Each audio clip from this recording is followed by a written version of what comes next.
Lebanon के विद्रोही संगठन हिजबुल्लाह के नेता हसन नसरल्लाह का करीब 5 महीने बाद अंतिम संस्कार हुआ।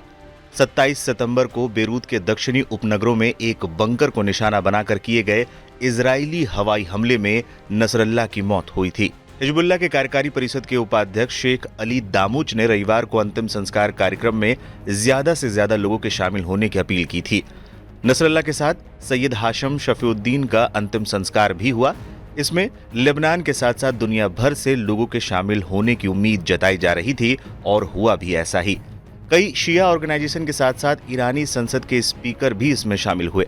इजराइल से जंग के बाद कमजोर हुए हिजबुल्लाह के लिए ये आयोजन अपनी राजनीतिक ताकत का एक प्रदर्शन भी था, क्योंकि इसमें लेबनान के कई बड़े नेताओं के शामिल होने की उम्मीद पहले से ही थी।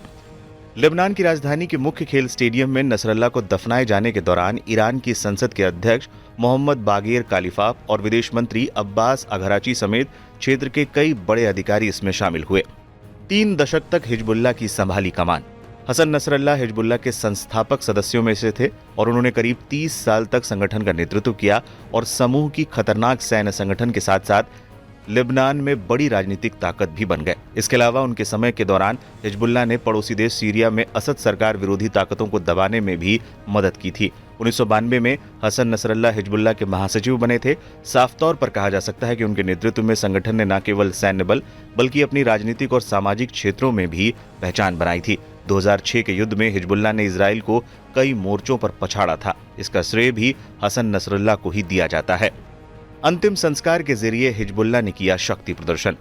अंतिम संस्कार में शामिल होने के लिए लोगों से अपील करते हुए शेख दामोच ने इस बात पर जोर दिया था कि शहीदों के प्रति वफादारी, निष्ठा और प्रतिबद्धता का दिन है और उनके अंतिम संस्कार में हमारा होना उनके प्रति श्रद्धांजलि है। हर घर, गांव और शहर से बड़ी संख्या में लोग निकल कर आए ताकि मित्रों और शत्रुओं को बताया जा सके कि हमारा प्रतिरोध कायम है और युद्ध के मैदान में मौजूद रहेगा और ज़ामिनी दुश्मन इसे कभी कुचल नहीं पाएंगे।